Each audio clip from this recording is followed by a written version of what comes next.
aplauso a las personas que se van a ir conectando a través de SLN Live. Siempre es una bendición poder estar una vez más juntos, no solo para adorar a Dios, sino también para poder compartir una enseñanza que nos pueda ayudar a todos en el crecimiento espiritual. Hace un par de jueves comencé a hablar de un tema que es vital para que podamos llevar una vida victoriosa en Cristo. Y comencé a desarrollar la enseñanza que Jesús nos proporcionó allá en la comúnmente llamada o llamado Sermón del Monte. Y Jesús da una serie de principios que nos garantizarán una vida indestructible, no intocable, sino Jesús se encarga de decirnos que si nosotros aplicamos los más de 25 principios que Él enseña en ese sermón, pueden venir vientos, pueden venir tempestades, pueden venir lluvias, pueden venir tormentas que den con ímpetu contra nuestra casa con la intención de destruirla, y la casa no va a caer, pero no va a caer porque está fundamentada sobre una roca, y está fundamentada sobre una roca básicamente por dos razones que son fundamentales. Número uno, que no está fundamentada sobre una religión, sino sobre una persona. Cristo es la roca eterna. Y lo segundo, y no menos importante, es que sobre esa roca nosotros edificamos todos los principios que Él nos enseña. Entonces, cuando tienes la roca indestructible y aplicas los principios que la roca nos enseña, básicamente somos indestructibles, no intocables. Van a venir las tormentas, van a dar con ímpetu, pero la casa no caerá, porque estamos bien fundamentados. Claro, si nosotros decidimos llevar una vida fundamentada en la religión o en la arena, basada en nuestros propios conceptos y filosofía de vida, cuando vengan las lluvias, cuando vengan las tempestades, cuando vengan las tormentas y den con ímpetu, la casa caerá. Y caerá básicamente porque nunca la persona decidió poner un fundamento sólido, sino que decidió edificar su casa sobre la arena, que representa nuestra propia forma de ver la vida, nuestra propia idiosincrasia. Fundamentar sobre un material que claramente no puede sostener una estructura espiritual. Y también edificar sobre la arena no solamente es no poner el fundamento correcto, sino llevar una vida al parecer de fe, pero sin obediencia. La persona conoce lo que la Biblia dice, pero no tiene ningún interés, o por lo menos no hace ningún esfuerzo por aplicar lo que la Biblia enseña. La Biblia nos enseña una y otra vez que nosotros debemos ser hacedores de la palabra para que ésta dé resultado. No podemos ser oidores olvidadizos. Y, a ver, cuando la desobediencia se junta con el cinismo, se forma el peor cóctel de destrucción. Y cuando uno dice, bueno, pastor, pero ¿qué tiene que ver el cinismo con la desobediencia? Bueno, por ejemplo, una persona que desobedece lo que Dios manda hacer y después tiene la osadía de decir, ¿quién desobedece? Entonces, o la persona dice, y mostrame en qué estoy desobedeciendo, y uno le muestra la evidencia de que no está obedeciendo a lo que Dios manda hacer, el cinismo dice, eso no es así. Por ejemplo, vamos a suponer, ¿cómo se le puede catalogar a una persona que al mostrarle la evidencia de lo que está haciendo mal, niega la evidencia a pesar de que la misma sea contundente? ¿Cómo se le dice a una persona? Se le dice cínico. Por ejemplo, nosotros antes nos reíamos de las diferentes situaciones que se presentaban en un programa que era de Laura de América, ¿se recuerdan?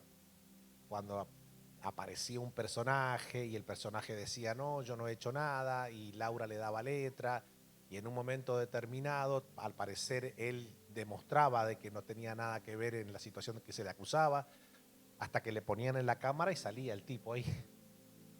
Y el tipo, a pesar de que claramente la evidencia era contundente, no había forma de negarla, tenía la desfachatez de decir, no, ese no soy yo. ¿Se recuerdan? Entonces, claro, cuando nosotros lo vemos proyectado en otros, quizás el cinismo sea más fácil identificarlo. El problema es cuando los que fallamos somos nosotros. Allí el cinismo a veces no se logra encontrar del todo. Y Jesús hace mención a esto.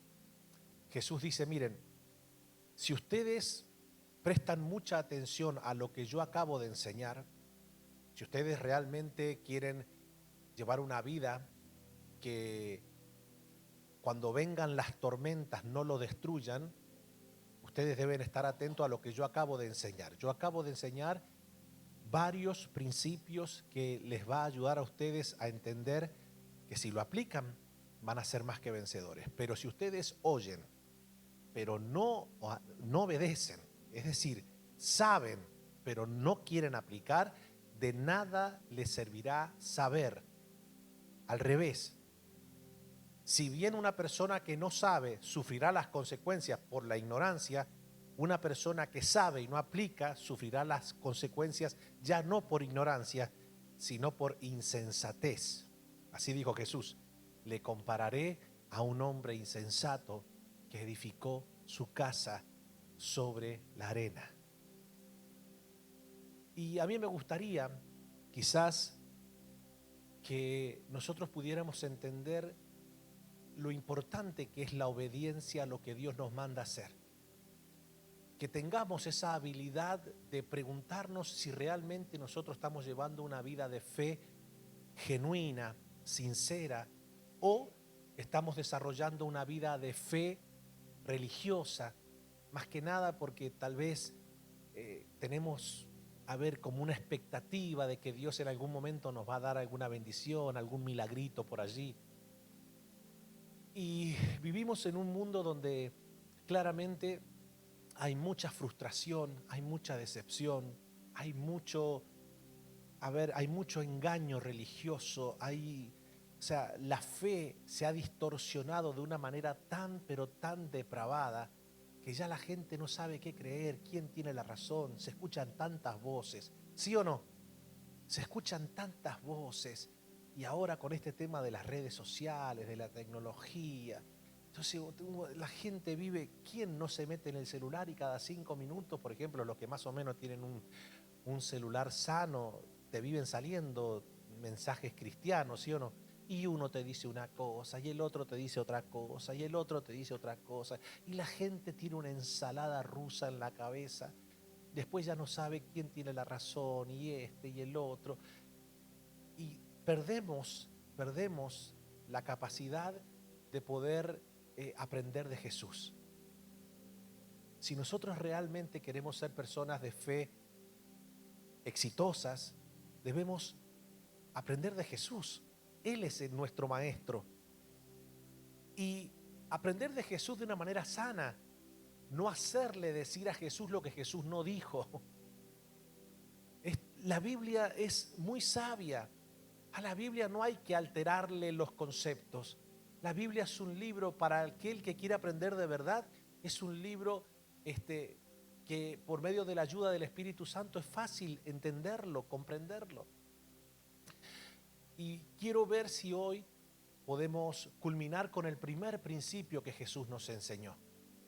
Jesús nos dice ya en la parte final de este sermón, en Mateo 7, 24 al 29, cualquiera pues que me oye estas palabras y las hace, le compararé a un hombre prudente que edificó su casa sobre la roca. Descendió lluvia y vinieron ríos y soplaron vientos y golpearon contra aquella casa y no cayó porque estaba fundada sobre la roca.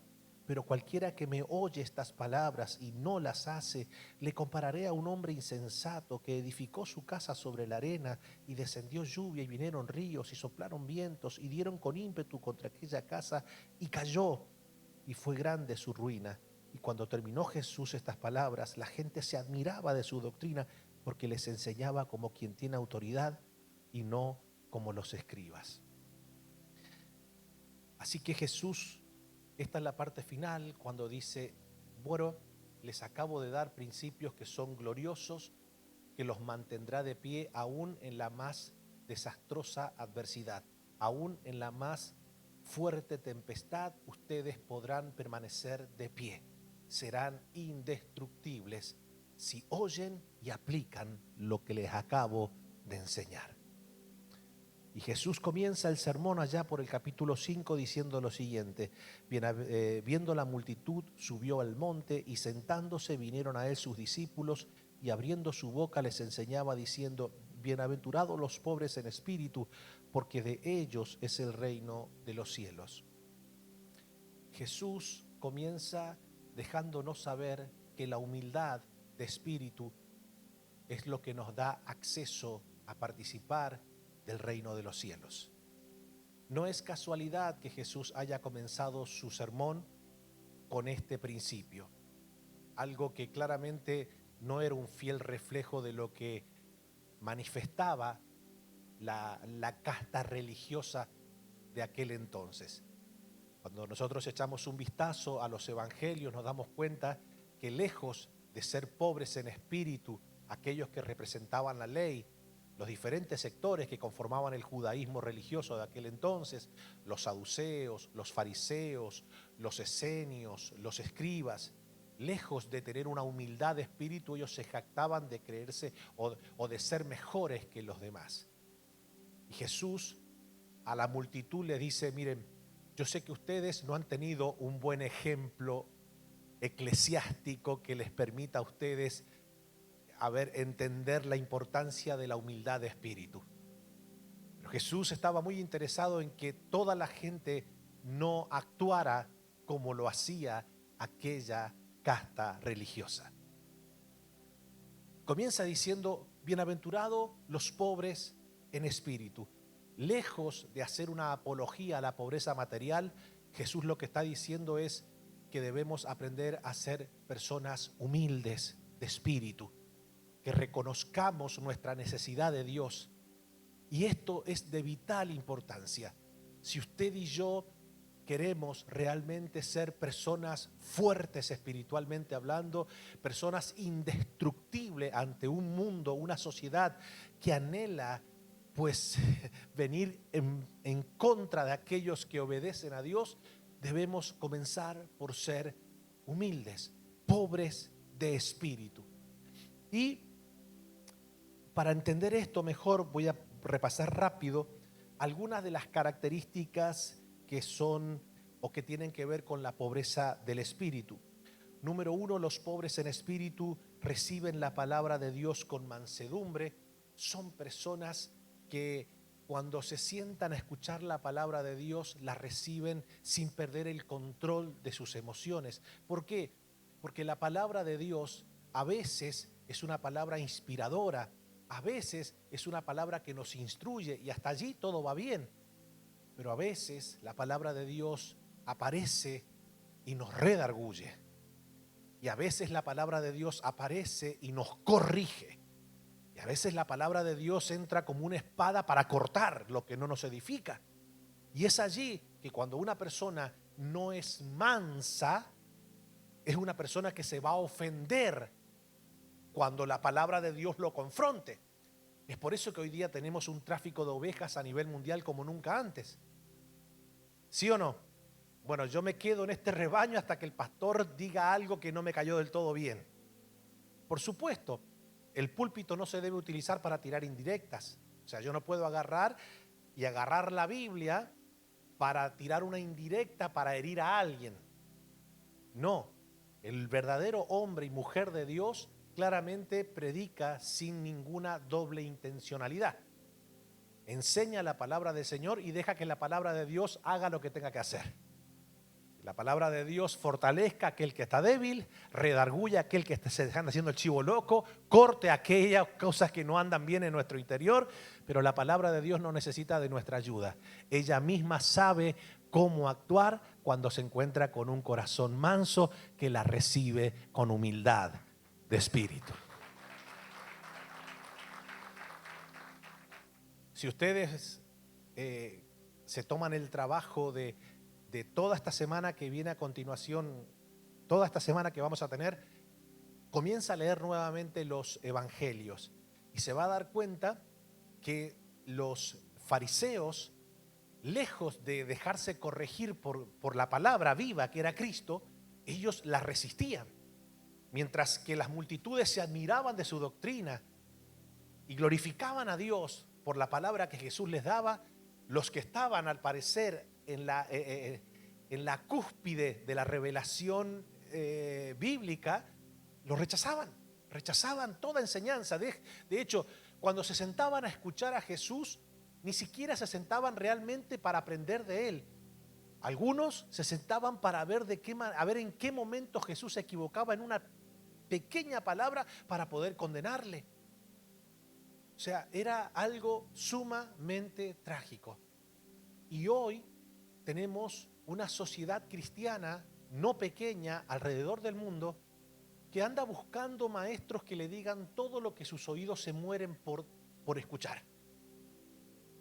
Y cada vez te encontrás con más oradores que hacen una encuesta de ver cuál es la necesidad de la gente en el aspecto de qué es lo que a la gente le gustaría escuchar. Y entonces van formando mensajes que se adapten a que la gente no tenga ningún tipo de ¿cómo decirlo? De incomodidad. O sea, voy a predicar un mensaje donde todos se sientan bien, donde todos se sientan a gusto. No, damas y caballeros. La palabra de Dios no está diseñada para que todos se sientan a gusto.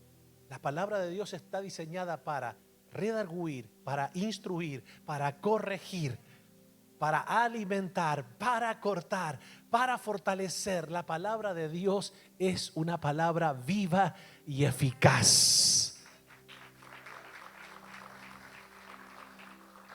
Entonces, la persona que es pobre de espíritu recibe la palabra, a pesar de que a veces la misma sea muy confrontativa. Los pobres en espíritu no se colocan por encima de sus semejantes. Hablamos también que los pobres en espíritu no alardean de su espiritualidad buscando reconocimiento público. Hoy día basta solamente con ver las redes y usted se va a dar cuenta que lejos de querer levantar el nombre de Cristo, utilizan el nombre de Cristo para levantar sus propios nombres. Se esconden, se escudan detrás del nombre de Cristo, pero al final lo que buscan es más protagonismo levantar sus propios nombres, porque eso le genera por medio de las redes sociales buenos dividendos. ¿Se entiende? Utilizo a Cristo como la carnada para que el mundo me siga.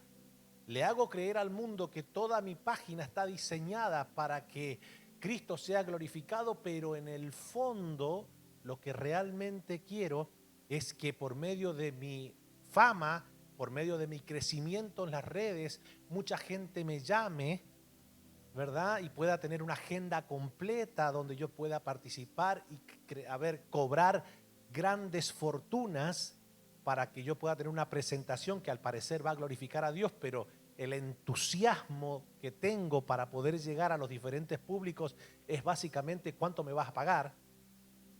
Y entonces mi intención de que las redes crezcan, al parecer yo la camuflo detrás de que el nombre del Señor sea glorificado, pero básicamente lo que quiero es que si llego al 1.000.000 de suscriptores, esto me va a generar tanto.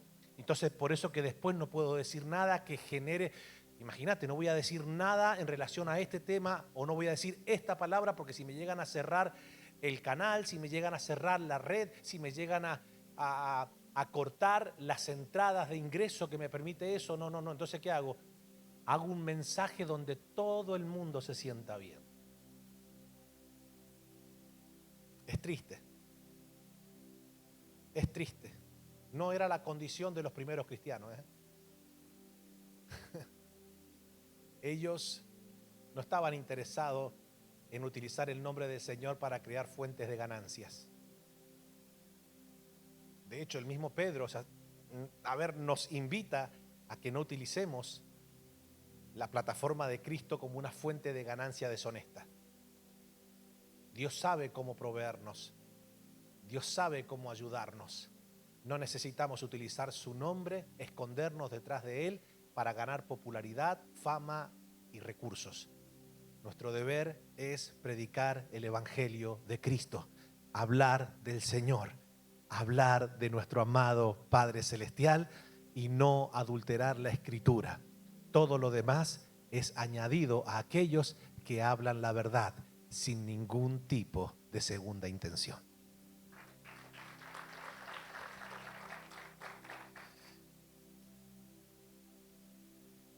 A ver, ¿por qué yo hago toda esta introducción a veces y uno dice, bueno, pero pastor, porque mire, estaba hablando con un pastor amigo mío y yo le digo, mira, ¿tú sabes cuál es uno de los grandes problemas que tenemos hoy en nuestra era? Que uno tiene que no solamente enseñar la palabra, sino de construir lo que la gente va comiendo durante la semana, mi hermano.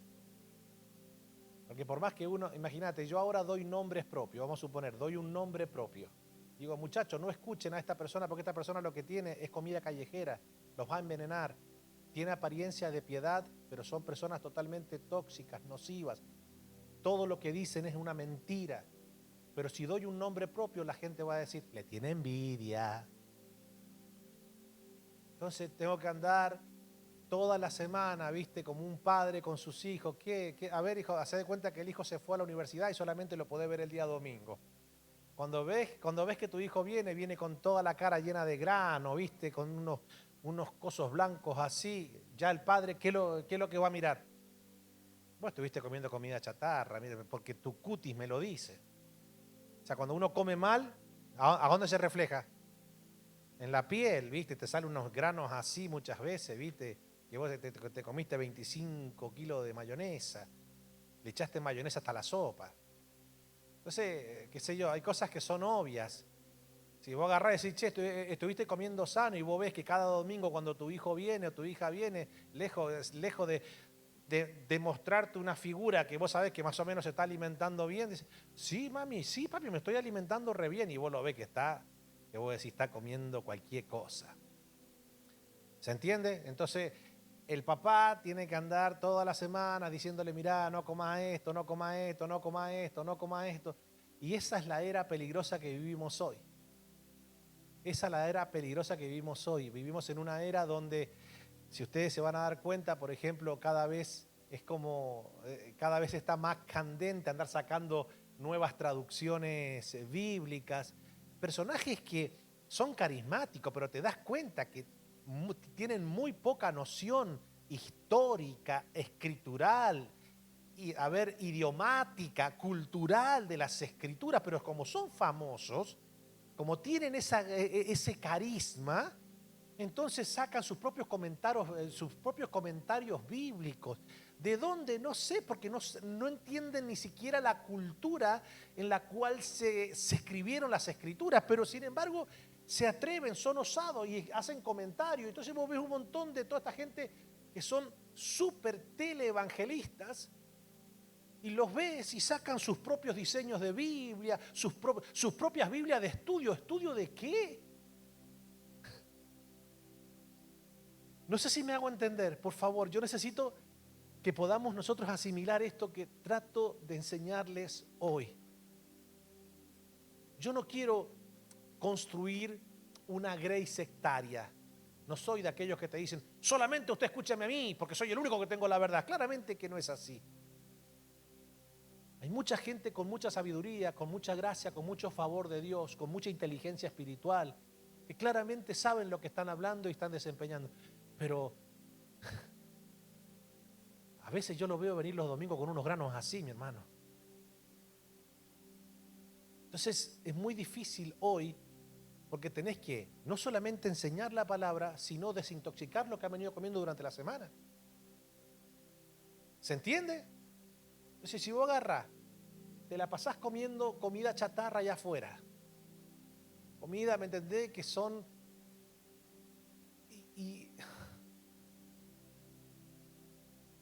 A ver, esto es sagrado. sea, no tiene, escuche lo que le voy a decir, así como cuando Pablo dijo, si la resurrección de entre los muertos no existe, entonces nuestra fe no tiene sentido. Comamos, bebamos, vivamos la vida loca, porque al final, si todo se acaba con nuestra muerte física, si la resurrección de entre los muertos realmente es una fábula, entonces no tiene sentido la fe. ¿Se recuerda cuando Pablo dijo eso? Somos los más dignos de lástima. Si nosotros tenemos una fe en que Dios nos protege, nos ayuda, nos bendice, pero bueno, de ahí a creer que cuando muramos nos vamos a levantar de entre los muertos, o creer de que Jesús de una manera literal resucitó de los muertos, bueno, ya son otros 5 pesos, qué sé yo, no sé. Bueno, si la resurrección de entre los muertos no tiene ningún tipo de sentido espiritual en nuestra vida, no tiene nada, o sea, no tiene sentido nuestra fe. Ahora, así como Pablo dijo que si la resurrección de los muertos no existió, vana nuestra fe, somos los más dignos de lástima, y lo único que podemos hacer es, vayamos, comamos, vivamos y vivamos la vida loca. Si al final de algo debemos estar seguros, de que nos vamos a morir algún día, pero como uno se muere y ya no existe más nada, entonces, ¿de qué nos sirve tratar de llevar una vida agradable a Dios? Eso es lo que Pablo está diciendo. Ahora, lo segundo es, ¿de qué sirve a un cristiano decir que eres cristiano, pero esto no es parte de su día a día? ¿Se entiende? Por ejemplo, voy a hacer una pregunta y usted la tiene que responder para usted solo. Con la mano en el corazón, así, ¿realmente usted escudriña la Escritura todos los días? O sea, usted agarra la Escritura para aprender de ella, para aprender cosas profundas de la Escritura, o usted, por ejemplo, solamente escucha la palabra de Dios cuando se congrega nada más. Que me la predique el pastor solamente. Que está bien sentarse a escuchar la palabra, pero ahora, hacer de la Biblia un alimento diario. Si una persona dice, bueno, mire pastor, yo le soy sincero, no. Entonces estás en un grave problema. Porque una persona que no se alimenta de la palabra de Dios todos los días, si una persona no escudriña, no indaga, no profundiza, no se mete con el Señor para poder aprender la palabra del Señor, entonces vamos a ser muy vulnerables a cualquier viento de doctrina que ande dando vueltas por ahí. Hay gente muy peligrosa. ¿Usted me está escuchando lo que le estoy diciendo? A ver, son bárbaros, son excelentes carismáticos, son muy buenos actores, saben hablar muy bien, tienen excelente semántica, te hacen decirle a cualquier versículo bíblico lo que a ellos se les ocurra, tienen una imaginación que yo le podría decir que ni Satanás llega a tener tanta imaginación para hacerle decir a un verso lo que ellos le hacen decir a un versículo. Son personas muy jocosas, son personas que tienen la habilidad de no solamente envenenarte, sino neutralizarte la comprensión para que cuando alguien te diga la verdad, ya esa persona te neutraliza la capacidad de aprender la verdad, haciéndote creer que todo lo que otra persona te enseñe es un religioso. Entonces, yo les pido con todo mi corazón a todos ustedes que seamos sabios en estos tiempos,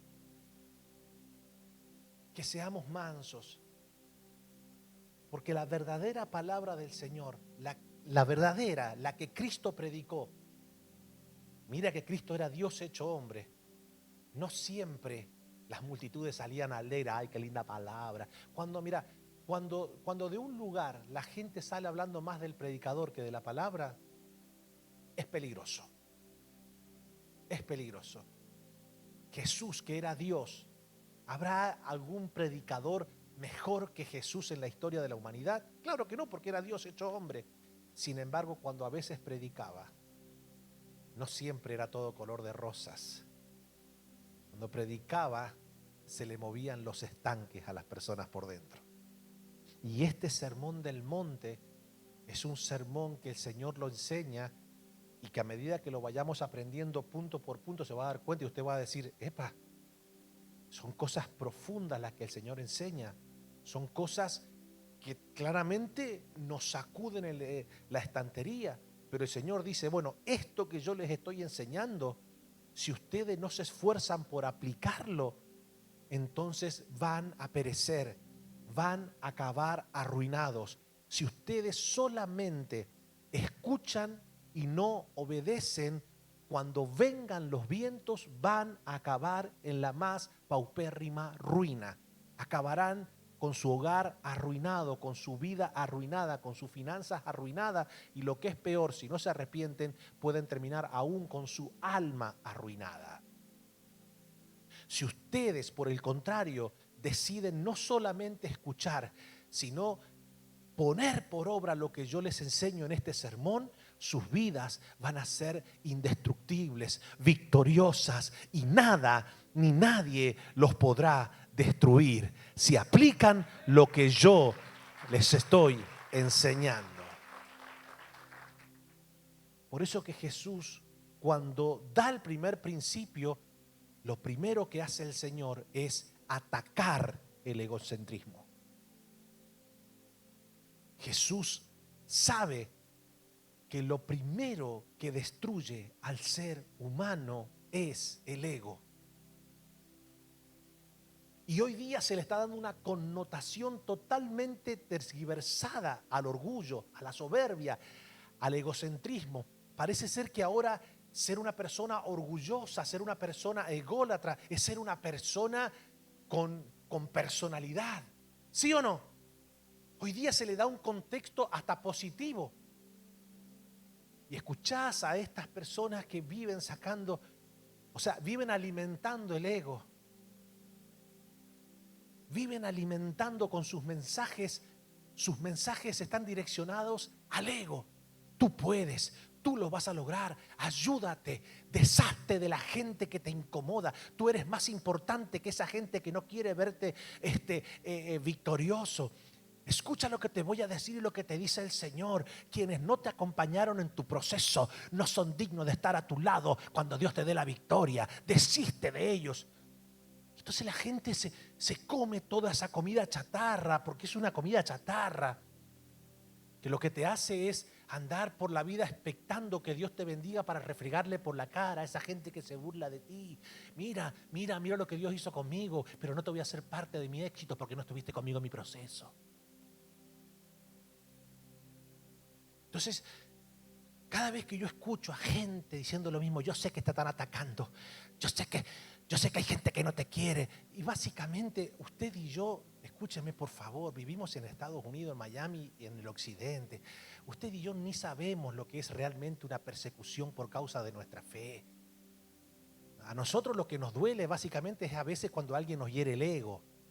Y eso lo sobredimensionamos y decimos, esto tú no sabes lo que es esto, tú no sabes cómo va a decir eso de mí, pero cómo va a tener ese comentario hacia mi persona, pero ¿cómo? Pero no lo entiendo. Y comienza, ahora entiendo a Pablo y a Silas en la cárcel de Filipo. No entendés nada, porque Pablo y Silas estaban en la cárcel de Filipo en serio.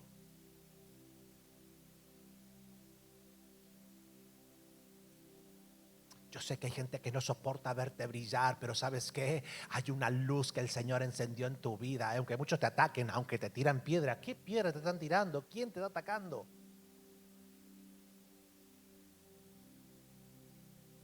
Yo sé que estás en un proceso, estás en un desierto, pero ¿sabes qué? Es allí donde vas a levantarte, porque ¿sabes qué? Veo riqueza de los impíos llegando a tu casa. El desierto se acabó y se viene un cúmulo de gloria sobre tu vida. Riqueza, impío, desierto, ¿qué estás hablando?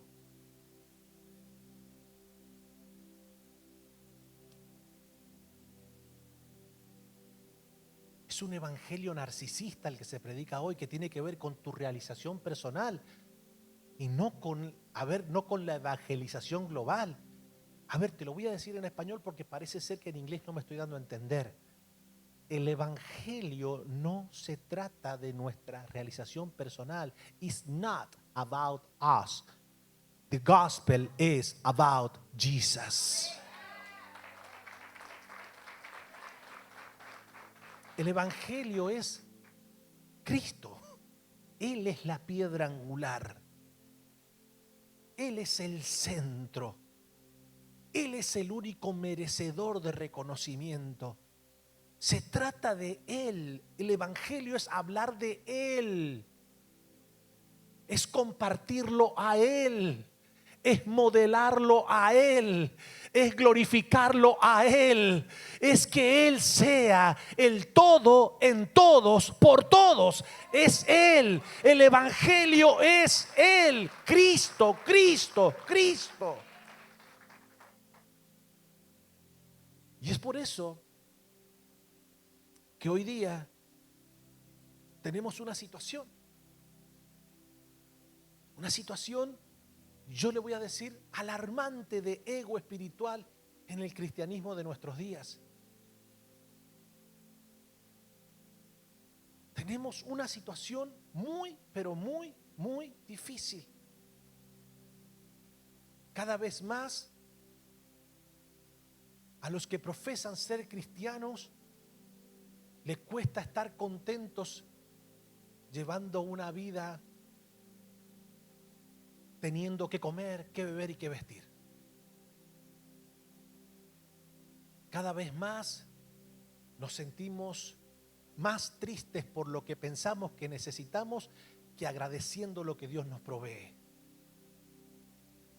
Cada vez más tenemos una situación donde la gente que al parecer son representantes de Dios necesitan utilizar el Evangelio como una plataforma de crear una imagen que los haga bien populares. Y Jesús tiene que destruir el ego para que nosotros tengamos acceso al reino y de esa manera comenzar nosotros a movernos en un reino donde los soberbios no tienen cabida. A ver, lo voy a repetir. Ningún soberbio, ningún orgulloso, ningún altivo de espíritu tiene entrada en el reino de los cielos.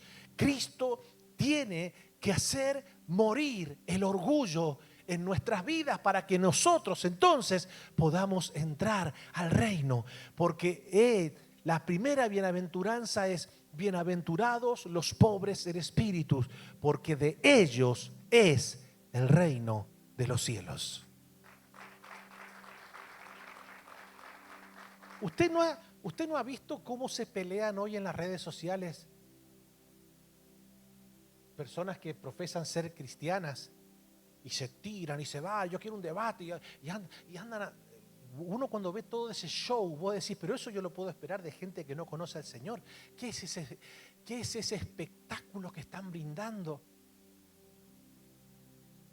Entonces,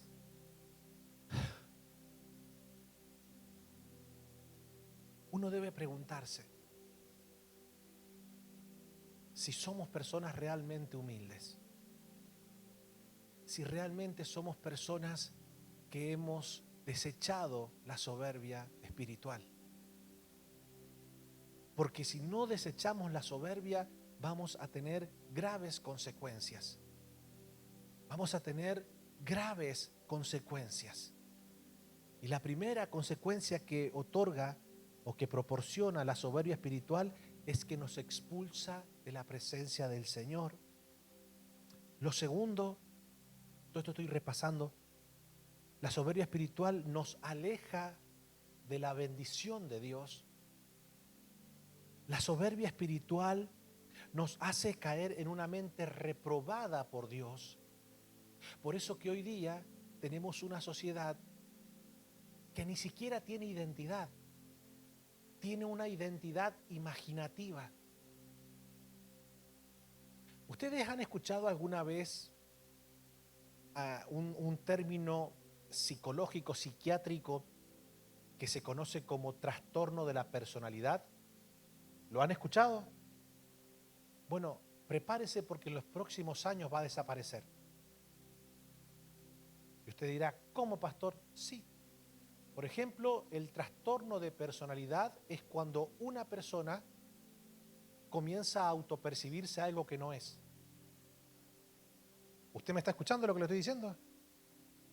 Y hay personas que no solamente se autoperciben lo que naturalmente no son, biológicamente no son, fisiológicamente no son, cromosómicamente no son. O sea, se miran y proyectan en sus cuerpos lo que no son. Eso es un trastorno de personalidad. Por ejemplo, también se conoció en un momento como disforia de género. La gente se mira y entonces... Ahora, pero cuando alguien, por ejemplo, hay una película, no me recuerdo el nombre, yo después les voy a decir, que es una película que habla de alguien que tenía aproximadamente como unas 100 personalidades diferentes. Y entonces comenzaba a actuar de acuerdo al día. Eso es un trastorno de personalidad. Entonces de repente era una persona dócil, tierna, amable, pero al otro día se despertaba y era una persona agresiva. Eso se llama trastorno de personalidad. Bueno, en los próximos años eso va a desaparecer porque con este asunto de la agenda que estamos llevando nosotros, que no es casualidad que lleve como título más popular en el mundo orgullo, que en inglés es pride, ¿verdad? ¿Qué es lo que es? Orgullo, ¿qué es lo que te está diciendo? Nosotros tenemos un orgullo. Ahora, claramente, ese orgullo, ¿dónde termina? Bueno, no va a terminar, eso no va a terminar. Porque ese orgullo ya va por 113, mínimo 113 orientaciones sexuales. Usted está entendiendo que eso no tiene límites. Entonces de repente una persona que te dice, mira, yo soy no binario, lo que está diciendo es, yo cada día soy lo que quiero ser. Pero quiero ser, por ejemplo, qué sé yo, de repente ni siquiera tengo que esperar un día para cambiar la personalidad. Quizás a la mañana me levanto, quiero ser hombre, al mediodía, me cambio, quiero ser mujer. Después, a las 5 de la tarde, no soy ni mujer ni hombre. ¿Qué sos? Soy un humano. A la noche, ¿qué quiero ser? Voy a ser un gato a la noche. Ok, por favor, a ver, usted está diciendo, no, pastor, eso no. Por favor, esto no es broma lo que le estoy diciendo. Me gustaría decirle que no es broma. Me gustaría decirle que no es broma. Pero hacia allá va la sociedad. Porque el orgullo, no solamente que nos aleja de la presencia de Dios, no solamente que nos aleja de la bendición de Dios, el orgullo claramente hace que nuestra vida sea reprobada delante de Dios. Y cuando nuestra mente es reprobada, cuando ya Dios no tiene nada que ver con nuestra conciencia sin Dios está a la intemperie para ser utilizada por la más paupérrima miseria infernal. Y es triste, porque esto no es un tema de fobia, esto es un tema serio. Una vuelta alguien me preguntó, me dice, no, pero vos lo que estás diciendo es que vos no aceptás. Que, a ver, no se trata de aceptar, es que la persona se acepte y ya está. A ver, que cada quien haga con su cuerpo lo que se le venga en gana, pero otra cosa es cuando vos agarrás y estatizás lo que no es ni siquiera científicamente comprobable y comenzás a educar y adoctrinar a toda la población mundial para que la gente piense que nosotros no somos lo que somos lo que nos gustaría ser.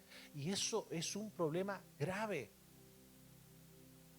Yo le dije a esta persona, mira, voy a hacer un ejercicio contigo y quiero que me respondas la verdad. ¿Me lo prometes? Sí. Le digo, bueno, vamos a hacer algo. ¿Qué harías vos con una mujer que está flaca, que le podés contar las costillas? Porque tiene esta enfermedad que se llama anorexia. Y entonces vos ves el cuadro, vos a esa persona le decís, respeto tu orientación, respeto tu autopercepción, o tratarías de ayudarle, porque esa persona está anoréxica porque cuando se mira al espejo se ve gorda. O sea, ¿qué es lo que tiene? Tiene una distorsión de percepción. Esa persona se mira al espejo y se ve gorda. Yo le digo, respondeme sinceramente, ¿qué harías vos con alguien con esa patología, con esa condición? ¿Qué harías? ¿Sabe lo que me dijo? Ay, no se puede ser tan insensible como para dejarla morir. hay que llevarla claramente a un médico. Yo le dije, me parece muy bien porque yo haría lo mismo. Digo, ahora lo que yo no entiendo es cómo vos querés ayudar a alguien que pensás que está muy mal porque se mira al espejo y se ve gorda cuando en realidad está muy flaca, y no tengas la misma voluntad de ayudar a una persona que se desnuda, se mira al espejo, es hombre, pero cree que es mujer.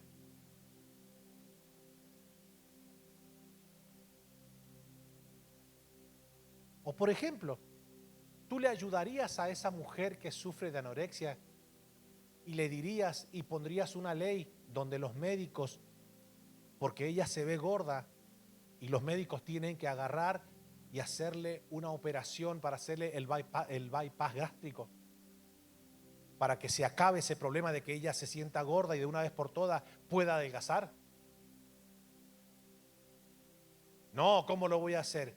Y entonces, ¿por qué estás a favor de que alguien que se mira al espejo es hombre, se mira como mujer, entonces se apliquen leyes, se arme toda una clínica y el médico le diga, mira, te voy a cortar los genitales y te voy a hacer una mujer? No es lo mismo. Vos estás pensando que estás acabando con el problema y el problema no se acaba ahí. Porque esto no es un problema de genitales, esto es un problema de cromosoma fisiológico, de células. Por favor, esto no es intolerancia, esto no es un mensaje de odio. ¿Tú tienes idea la gravedad de quitarte un genital para ponerte otro? Las consecuencias fisiológicas que tienes, no solamente fisiológicas, psicológicas. O sea, uno no tiene idea de eso. Los medios no te dicen porque es todo un negocio, es toda una aberración, una abominación lo que hacen. Esto no se trata de ser fóbico, ay, mira lo que está diciendo. No, no, al revés, es ayudar a la persona. Es ayudar. Hay un pasaje escritural donde dice, no erréis. Escuchen esto en Corintios, dice, no erréis, ni los ladrones, ni los que se echan con varones, ni los afeminados tienen su parte en el reino de los cielos. Pero mira lo que dice después, y esto erais alguno de vosotros. ¿Sabe lo que está diciendo? Que para esa condición de disforia, de género, de sentirte que estás confundido, eso le puede pasar a una persona en nuestros días, a un hijo nuestro. Uno no debe andar con el dedo señalador. No. ¿Por qué? Porque a pesar de que hay una propaganda grandísima que te dice, no, uno nace así y no puede cambiar, no puede cambiar. Parece ser que un heterosexual sí puede cambiar. A ver, voy a volver a repetir. Parece ser que un heterosexual sí puede cambiar, pero de allá para acá no. ¿Se entiende? Y la Biblia dice, y esto erais algunos. Te tengo noticias. Dios tiene el poder para ayudar a las personas que están confundidas en su orientación sexual. Dios les puede ayudar, como también Dios puede ayudar a aquella persona que tiene problemas sexuales heterosexuales. Sí, porque el problema del pecado sexual no se encuentra en solamente tener sexo con personas del mismo género. No, hay personas que son heterosexuales y por ser heterosexual no indica que cualquier práctica sexual en el heterosexualismo es válida delante de Dios. No. Si tú eres una persona que no está casada y te gusta tener relaciones sexuales, por ejemplo, si es un hombre con varias mujeres o una mujer que le gusta tener con varios hombres, el hecho de que tengas relaciones sexuales heterosexual no indica que, o sea, sin estar casado, eso no indica que eso es menos pecado que el otro, no, es exactamente un pecado sexual heterosexual. O si estás casado y te gusta mantener relaciones sexuales extramaritales. ¿Se entiende? Entonces yo he escuchado, por ejemplo, predicadores que ponen un escalón más abajo una práctica de la otra. No, el pecado sexual no solamente se limita a personas del mismo género. El pecado sexual es todo aquel sexo que se practica fuera del marco del matrimonio entre un hombre y una mujer. Todo lo demás, o sea, el sexo, para hacerlo mucho más fácil de entender, la sexualidad no es mala, el sexo no es malo, ¿ok? Ser hombre no es malo, ser mujer no es malo. ¿Ok? Ahora, el sexo que Dios aprueba es el que se disfruta y se practica dentro del marco del matrimonio, entre un hombre y una mujer. Es que la misma palabra te lo dice, matrimonio. Entonces, esto es muy importante que lo entendamos. ¿Por qué? Porque esta sociedad está afectada de orgullo. Afectada. Está el narcisismo a flor de piel. Desde adentro de los cristianos, adentro de la iglesia y afuera de la iglesia. Entonces, cuando nosotros le damos rienda suelta al orgullo, al narcisismo, a la altivez, a la soberbia, a la arrogancia, somos personas que caeremos tristemente en una mente reprobada. Y no es lo que Dios quiere para tu vida, para mi vida. Lo que sigue en consecuencia a la soberbia es que la soberbia espiritual nos roba la justificación delante de Dios. Vos vas a escuchar a los soberbios jactarse de que ellos es imposible que se vayan al infierno porque no se autoperciben malas personas. Cometen errores, cometen faltas como cualquier mortal, pero ellos creen que el cielo no los puede rechazar por ser ellos. ¿Sí o no? Vamos a ver qué dice la Biblia. Efesios 2, 4 al 10 dice: pero Dios, que es rico en misericordia, por su gran amor con que nos amó, aun estando nosotros muertos en pecados, nos dio vida juntamente con Cristo. ¿Qué dice ahora? Por gracia sois salvos, y juntamente con Él nos resucitó, y asimismo nos hizo sentar en los lugares celestiales con Cristo Jesús, para mostrar en los siglos venideros las abundantes riquezas de su gracia, en su bondad para con nosotros en Cristo Jesús.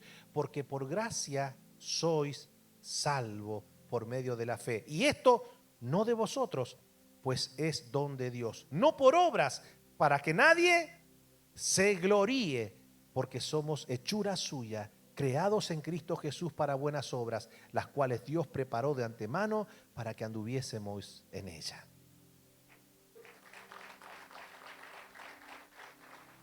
O sea, ni siquiera podemos jactarnos de una buena obra, porque al final esa buena obra es producto de que Dios puso el querer como el hacer en nosotros. No es producto de que nuestra carne es benévola. La Biblia dice que nuestra carne ni se sujeta a la ley de Dios, ni tampoco puede.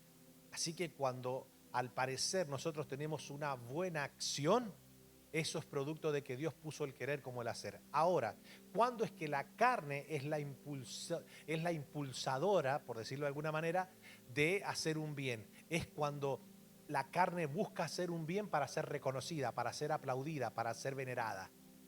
Entonces, la acción es buena, pero la carne lo que buscó por medio de esa acción es recibir aplausos. Entonces ya eso se llama vanagloria. Entonces, cuando una persona hace una buena obra y se enoja porque no se le reconoció, porque no se le nombró, porque no se le publicó, esa persona debe dar por hecho que esa buena obra que hizo a Dios no le agradó. ¿Por qué? Porque la gente que se enoja cuando no se le reconoce una buena obra que hizo, básicamente lo que estaba buscando era vanagloria. La persona que hace las cosas con amor y por fe y con deseo de que Dios sea glorificado, no se hiere cuando no se le reconoce. No anda buscando que se le diga públicamente lo que hizo. Sigue diciendo la Escritura, Gálatas 5, 1 al 7, estad pues firmes en la libertad con que Cristo nos hizo libre, y no estéis otra vez sujetos al yugo de esclavitud. He aquí, yo Pablo os digo que si os circuncidáis, de nada os aprovechará Cristo. Y otra vez testifico a todo hombre que se circuncida, que está obligado a guardar toda la ley. De Cristo, a ver, ayúdeme, a ver, de Cristo os desligasteis, los que por la ley os justificáis, de la gracia habéis caído, pues nosotros por el Espíritu aguardamos por fe la esperanza de la justicia, porque en Cristo Jesús ni la circuncisión vale algo ni la incircuncisión, sino la fe que obra por el amor. Vosotros corríais bien, ¿quién os estorbó para no obedecer a la verdad? Míreme un segundo, por favor, ya con esto voy a terminar. Míreme. Existe la soberbia que nos hace creer que nuestras obras ya nos justifican delante de Dios, pero después está la soberbia religiosa que nos hace creer que ciertos aspectos que tienen que ver con ritos religiosos nos van a justificar delante de Dios. Hoy tenemos una cantidad de cristianos que se están volcando hacia una denominación que se llama mesianismo.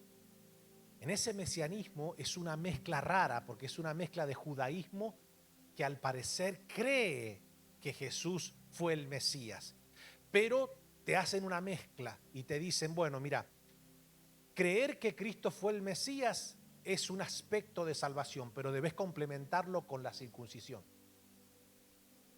que era lo que se practicaba en aquel entonces. Es decir, bueno, mira, nosotros no vamos a estorbar de que Cristo es el Mesías, pero acá la cuestión es que tenés que circuncidarte. Y acá Pablo trata de aclarar eso. El mesianismo de nuestros días es básicamente lo mismo.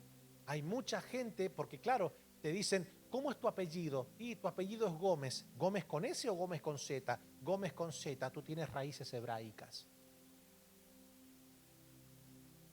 Entonces ya la gente dice, y tú sabes, tú tienes con ese apellido Gómez, González, Rodríguez, Ramírez, tú lo que tienes es una descendencia arónica.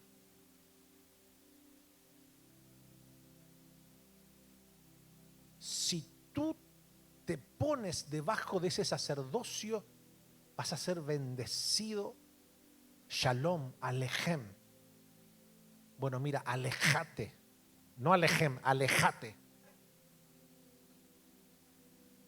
Aléjense.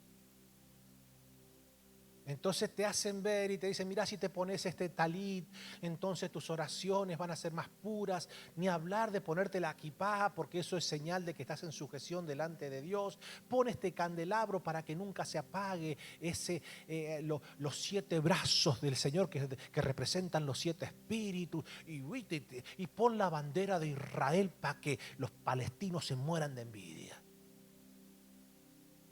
Entonces te atavian de ciertos aspectos culturales y te hacen creer que de esa manera eres más espiritual. Y hasta estos cristianos no tienen revelación. No tienen revelación. ¿Qué es revelación? Hay un solo Cristo glorioso que murió por nosotros, y si nosotros tenemos acceso al cielo es por los méritos de Jesús y por la fe en Él. Entonces yo sé que hasta suele ser muy atractiva la idea de que pertenezcamos en realidad a un aspecto que es tan atractivo. No. Eso nos roba la justificación. Y entonces, ¿qué es lo que nos justifica delante de Dios?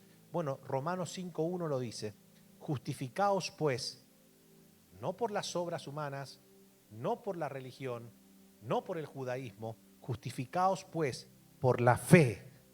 Tenemos paz para con Dios por medio de nuestro Señor Jesucristo, por quien tenemos también entrada por la fe a esta gracia en la cual estamos firmes y nos gloriamos en la esperanza de la gloria de Dios.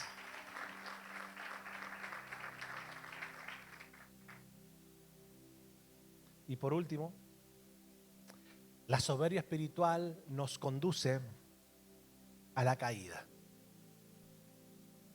La soberbia espiritual no solamente nos aleja de Dios, nos expulsa de su presencia, nos roba la bendición, nos hace caer en una mente reprobada. La soberbia espiritual nos conduce a la caída.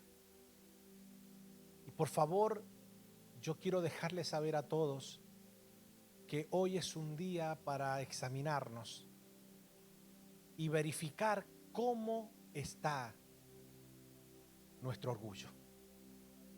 Claro, usted me dirá, pastor, pero deme algunos tips, por favor. porque usted está hablando en forma de las consecuencias que produce la soberbia espiritual, pero ¿cómo identificarla? ¿Cómo yo puedo identificar en mi vida si yo tengo algunos rasgos de soberbia? Bueno, se los acabo de decir. Por ejemplo, una persona con soberbia espiritual se cree más que los demás. Una persona con soberbia espiritual es una persona que eleva su criterio a la misma palabra del Señor, como diciendo, bueno, en todo caso yo tengo mi criterio y si la Biblia dice otra cosa, pues la equivocada es la Biblia y no yo. La soberbia espiritual, por ejemplo, a una persona con orgullo, con soberbia, otra forma de detectarlo, de detectar la soberbia, es que por lo general una persona orgullosa es muy rencorosa. O sea, si usted identifica que es una persona que le cuesta muchísimo perdonar, entonces tiene problema de ego. ¿Pero por qué, pastor? Porque el ego es lo que no nos deja perdonar con facilidad. ¿Se entiende? O sea, el orgullo hace que una persona tenga dificultades para perdonar. ¿Por qué? Porque ¿qué es lo que se hiere cuando alguien nos ofende? El ego. El ego. Entonces, una persona que tiene problemas de soberbia es una persona que se cree mejor que los demás, que le cuesta mucho perdonar. Es una persona que pone por encima de la palabra del Señor sus criterios personales. Es una persona que no reconoce errores. Es una persona que, por ejemplo, tiene dichos como este: yo voy a seguir siendo como a mí se me da la gana, a mí nadie me va a decir cómo yo tengo que hacer las cosas. Esos son rasgos de orgullo, de soberbia. Por ejemplo, una persona que todo el tiempo necesita que le halaguen, que todo el tiempo le estén diciendo cosas lindas, que alimenten su ego, también es una patología de la persona que tiene orgullo. O sea, le estoy dando algunas características para que lo podamos identificar. Esto es muy importante. Esto es a nivel de la palabra del Señor. Pero, por ejemplo, cuando lo llevamos al plano familiar, por ejemplo, ¿usted ha conocido esposos que son orgullosos con sus esposas? No conocen a ninguno. A ver, deme alguna característica de un esposo que es orgulloso con su esposa. No hay. Si por lo general el esposo orgulloso sobre la esposa piensa que tiene una empleada, no una esposa. Piensa que todo lo que pueda llegar a decir su esposa no tiene ningún tipo de validez porque no sabe nada. ¿Se entiende? Eso es orgullo de un esposo hacia una esposa. Hacerla sentir invisible, hacerla sentir que no tiene ningún tipo de poder lo que pueda llegar a pensar o a decir. Pero también al revés es lo mismo. La esposa que quiere tener el control de la relación, el control de la casa y utiliza todas las herramientas posibles para poder tener el control de todo. Eso es una mujer manipuladora. Una mujer, por ejemplo, que no respeta la autoridad que Dios puso en su marido, es una mujer con problema de ego. Por ejemplo, si una mujer le seduce más el hecho de escuchar a una feminista que de escuchar la palabra del Señor, tiene problema de ego.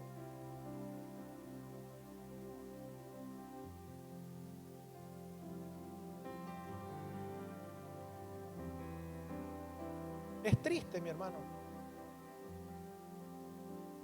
Una vuelta pude ver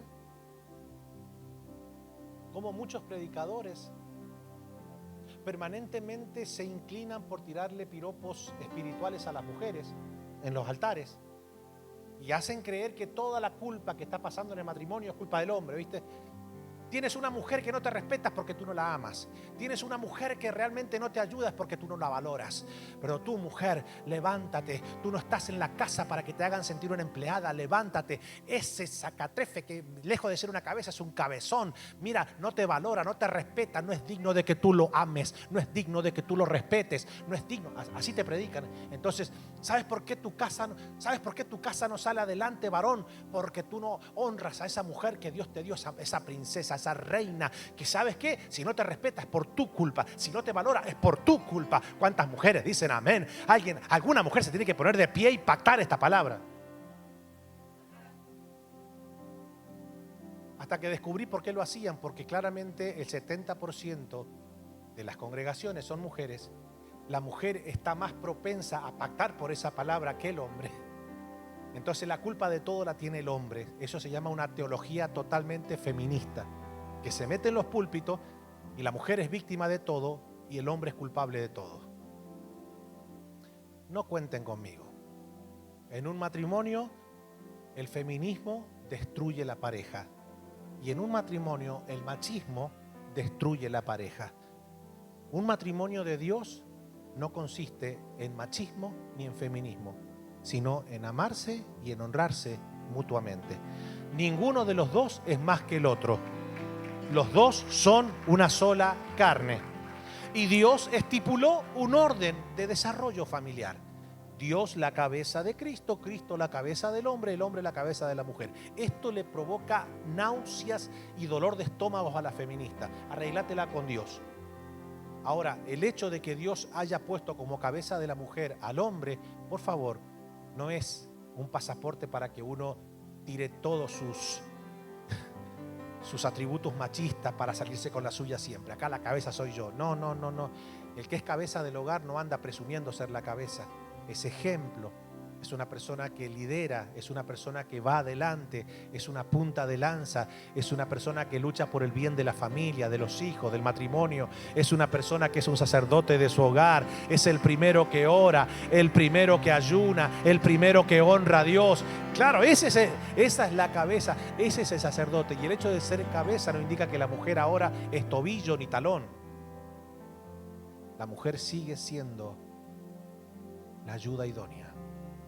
Por eso que el feminismo le quiere hacer creer a la mujer que puede hacer todo lo que el hombre puede hacer. No, la mujer tiene su rol y el hombre tiene su rol. Es por eso que son una sola carne.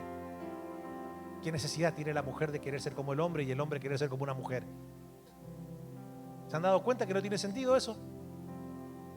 No tiene sentido. Los lugares de belleza de la mujer, por lo general, lo lideran hombres. Y la masculinidad la lideran mujeres que se autoperciben hombres. Estamos en el mundo del revés.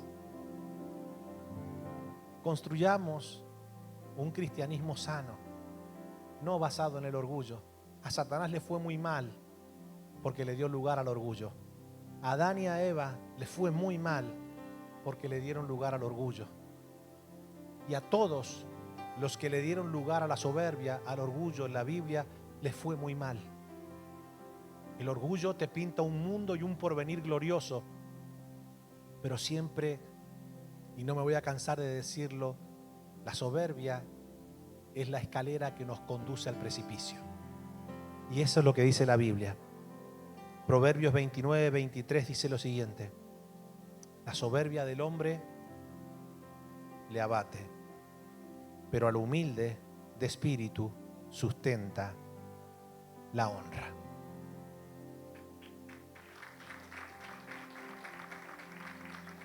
Proverbios 16, 18 al 20 dice: antes del quebrantamiento es la soberbia, y antes de la caída la altivez de espíritu.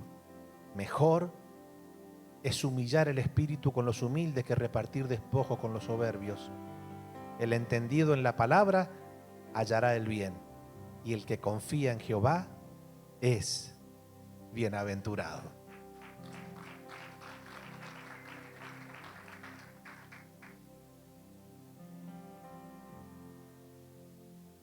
Vamos a repasar, le invito a que se ponga de pie. Vamos a repasar rápidamente. Pastor, ¿cuáles son las características de una persona humilde? ¿Están listos? Vamos rápido. Número 1, no se cree superior a los demás. Filipenses 2, 3 y 4 dice: no sean egoístas. A ver, ayúdame a leer. No sean egoístas, no traten de impresionar a nadie, sean humildes, es decir, considerando a los demás como mejores que ustedes. no se ocupen solo de sus propios intereses, sino también procuren interesarse en los de los demás. Efesios 4:2 dice: sean siempre humildes y amables, sean pacientes unos con otros y tolérense las faltas por amor. Colosenses 3:12 al 15 dice: dado que Dios los eligió para que sean su pueblo santo y amado por Él, ustedes tienen que vestirse de tierna compasión, bondad, humildad, gentileza y paciencia. Sean comprensivos con la falta de los demás y perdonen a todo el que los ofenda. Recuerden que el Señor los perdonó a ustedes, así que ustedes deben perdonar a otros. Sobre todo, vístanse de amor, lo cual nos une a todos en una perfecta armonía, y que la paz que viene de Cristo gobierne en sus corazones, pues como miembros de un mismo cuerpo, ustedes son llamados a vivir en paz y sean siempre agradecidos. Así que la primera característica de una persona humilde es que no se cree superior a los demás, ama la honestidad, aborrece la envidia y el egoísmo.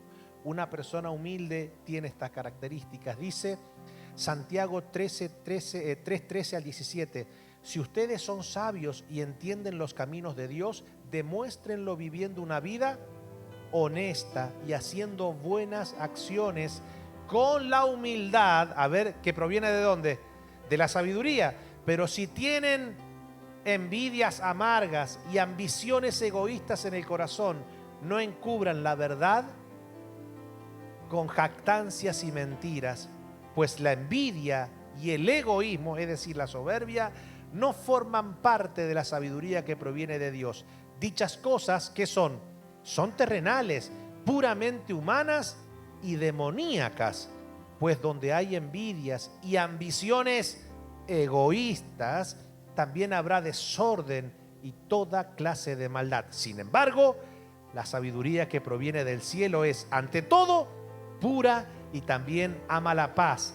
Siempre es amable y dispuesta a ceder ante los demás. Está llena de compasión y del fruto de buenas acciones. No muestra favoritismo y siempre es sincera. Eso merecía un aplauso. Rápido. La tercera característica de una persona humilde es que no se alaba a sí misma. La Biblia dice en Proverbios 27, 1 y 2: no te jactes del mañana, ya que no sabes lo que el día traerá. Que te alabe otro y no tu propia boca, que lo haga un desconocido, no tus propios labios. Proverbios 18, 12 dice: la arrogancia va delante de la destrucción, la humildad precede al honor. La cuarta característica de una persona humilde es que sabe muy bien que no lo sabe todo. Dice Romanos 12, 14 al 16: bendigan a quienes los persiguen, no los maldigan, sino pídanle a Dios en oración que los bendiga. Alégrense con los que están alegres y lloren con los que lloran. Vivan en armonía unos con otros. No sean tan orgullosos como para no disfrutar de la compañía de la gente común, y no piensen que lo saben todo. Proverbios 3, 5 al 7 dice: confía en el Señor con todo tu corazón, no dependas de tu propio entendimiento, busca su voluntad en todo lo que hagas y Él te mostrará cuál camino tomar. No te dejes impresionar por tu propia sabiduría, en cambio, teme al Señor y aléjate del mal.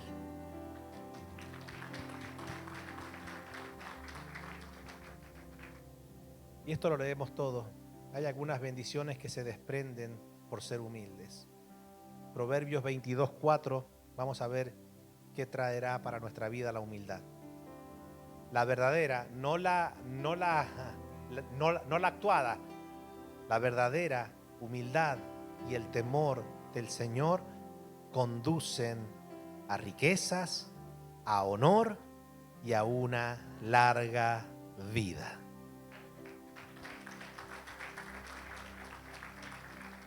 Y Proverbios 11:2 dice: el orgullo lleva a la deshonra, pero con la humildad viene la sabiduría.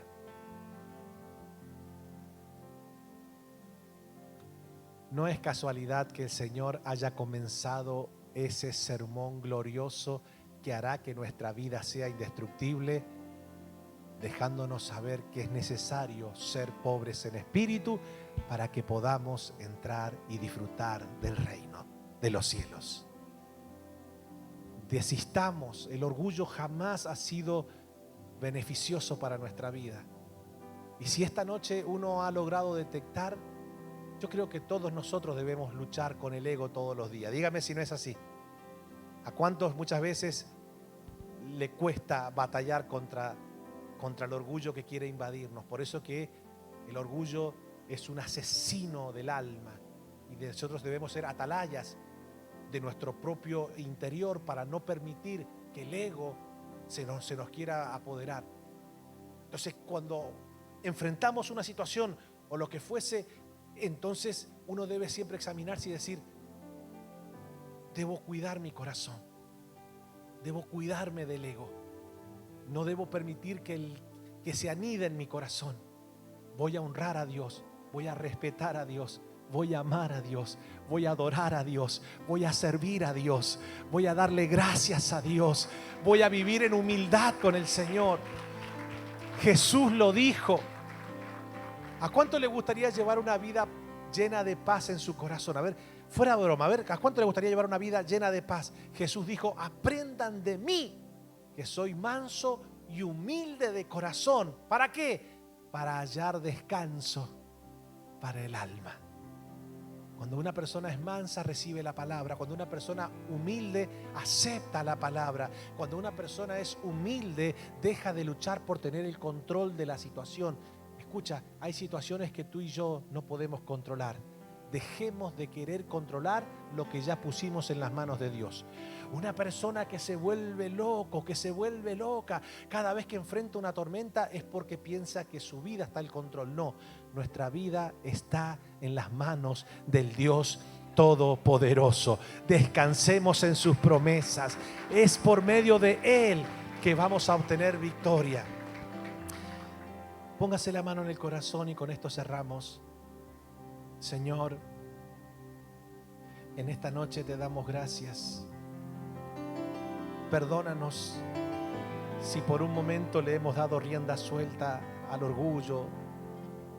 Perdónanos, Señor, si quizás hasta sin darnos cuenta, Señor, hemos tenido actitudes que te han desagradado. Perdónanos. Límpianos, purifícanos, santifícanos. Ayúdanos, Señor, a ser mansos y humildes como Jesús. Ayúdanos, Señor, a no fallarte, a no contristar a tu Espíritu Santo. Ayúdanos, Señor. Ayúdanos, te lo pedimos con todo nuestro corazón. No nos dejes caer en un corazón altivo. No permitas que la soberbia absorba nuestros pensamientos. Líbranos, Señor, de la egolatría. Protégenos, Dios mío. Protégenos y ayúdanos a caminar humildes, siendo compasivos unos a otros, perdonándonos unos a otros. Ayúdanos, Señor, a no competir. Ayúdanos a ser agradecidos. Ayúdanos a no fallarte, Señor. Queremos ser pobres de espíritu. Perdónanos, Dios mío, si nos hemos sublevado sobre tu palabra. Perdónanos si no nos hemos sujetado a ella. Por el contrario, nos hemos puesto por encima de su autoridad. Perdónanos. Queremos ser obedientes. No queremos ser oidores olvidadizos. No queremos, Señor. No queremos. No queremos ser personas religiosas. Ayúdanos, Señor, por favor. Ayúdanos a amarte de corazón. Ayúdanos, Señora, a obedecerte de verdad. No permitas que caigamos en las garras de la desobediencia, Señor. Queremos ser cristianos sujetos a tu palabra, obedientes a tu llamado. Queremos vivir apasionados por compartir la fe. Ayúdanos a ser sal, a ser luz de esta generación, Señor. Ayúdanos, por favor. No nos dejes perecer en la tibieza espiritual. No nos dejes, Señor, caer en el enfriamiento. Líbranos, Dios mío. Líbranos de la insensibilidad a tu presencia. Líbranos de la apatía a la oración. Ayúdanos a ser buenos sacerdotes de tu presencia, a cuidar el fuego del Espíritu Santo en nuestro interior. Ayúdanos, Señor. Ayúdanos a orar, a adorarte, a amarte. Perdón, Señor. Perdón si te hemos fallado, si hemos contristado a tu Espíritu Santo. Perdónanos. Esta noche te pedimos que nos ayudes a ser mansos y humildes de corazón, como tu Hijo Jesús. Amén, Señor. Y amén. Dale fuerte el aplauso al Señor en esta noche.